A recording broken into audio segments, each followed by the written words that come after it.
The law is very many times when money gets lost, you as an accounting officer. Welcome to the Solo Podcast, everyone.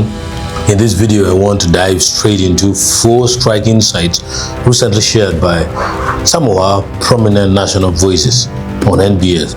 These perspectives touch on leadership, accountability, national unity, and the real challenge holding our country back. Let's break it down.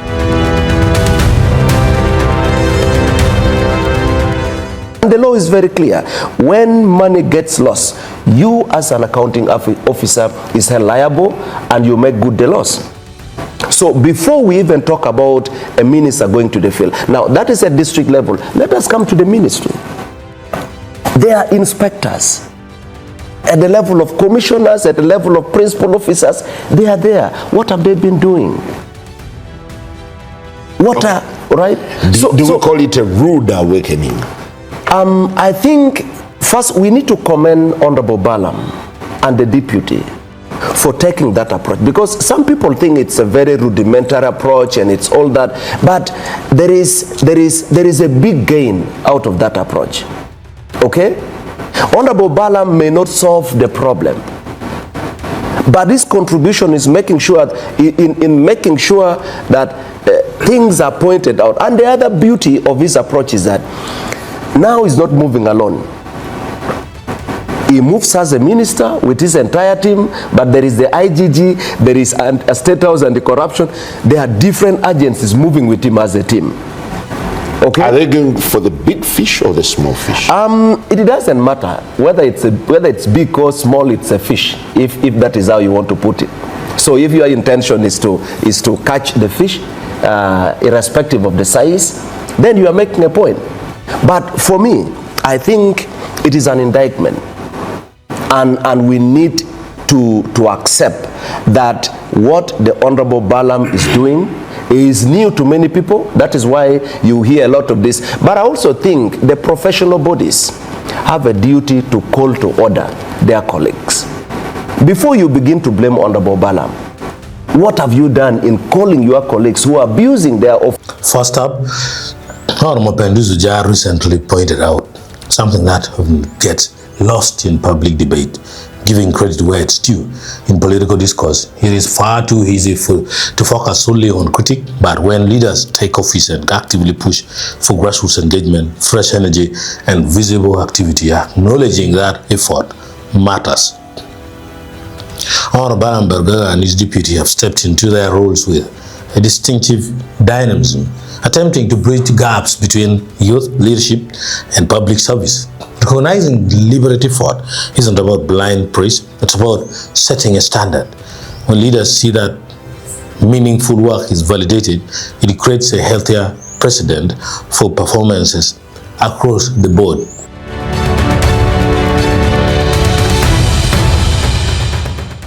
Many times corruption investigations, corruption follow-up, arrest and all that remains at the point of, the visibility. Simon had been arrested on corruption allegation. He has been taken to anti-corruption courts. He has been convicted, a few, to say the least. But you wouldn't hear clearly what happened after, because the arrest and the prosecution should generate the recovery of the money lost. I don't know if you look at the records of government, I'm not sure if we have substantive recovery achievement we can boast about in the fight. In any case, we may find that we are spending more money chasing corruption cases than the money we eventually recover. Moving to accountability, Honorable Okello raised a point that resonates with every taxpayer. Handcuffs, court dates, and prison sentences make great headlines, but they don't replenish public funds. True justice isn't punitive, it must be restorative. When millions are misappropriated, arresting the culprit is only half the job. What happens to the missing funds? The ultimate goal of anti-corruption enforcement must focus heavily on asset recovery.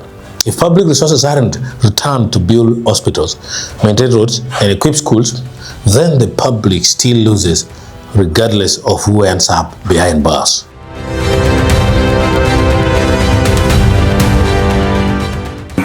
The people who propagate hate are very few. And they think... Captain, are you online? Oh, yes. Are they very few? Oh, they are very few. They're very few. The majority of our people do not have hate. And let me tell you, Ugandans, the real Ugandans, forget about those who have come from outside, but the real Ugandans technically do not have hate. These ones who propagate hate, they are hiding fear. Fear of the unknown. Okay. We want to stay the way we are. Therefore, we propagate hate against certain people. And these words you hear, like slave and not slave, those are words which came over the years, and the people use them to subjugate others. Okay. I worked in Nigeria, by the way, and Nigeria had a very big thing about slavery in certain tribes. And if you belong to that tribe, you'd never even marry. Now, these are people creating situations which are not there. Next, Captain Francis Babu offered a perspective that we desperately need to remember in the digital age. Social media often amplifies division, making it seem like hostility and tribalism are everywhere. However, Captain Babu reminds us that those spewing hate speech represent a tiny minority. The vast majority of Ugandans are hospitable, hardworking, and deeply invested in living peacefully alongside their neighbors. We cannot allow a loud, toxic minority to define our national identity or dictate how we treat one another day to day.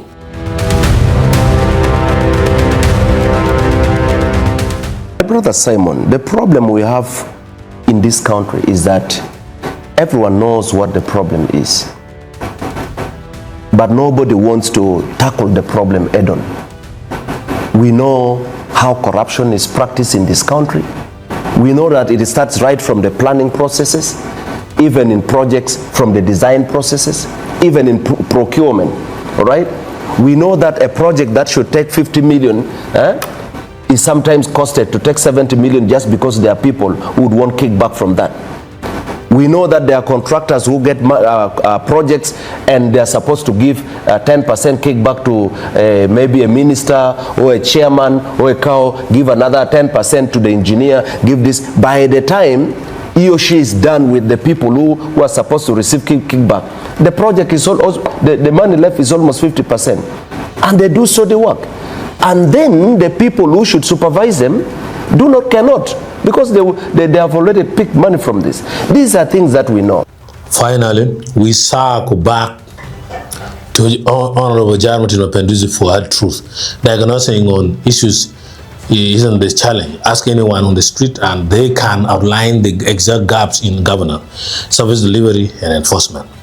The real ado is action. We've built a culture of passive consensus, agreeing on what's wrong while waiting for someone else to fix it. Progress demands that we move past more diagnosis and step into decisive, uncomfortable action at every level.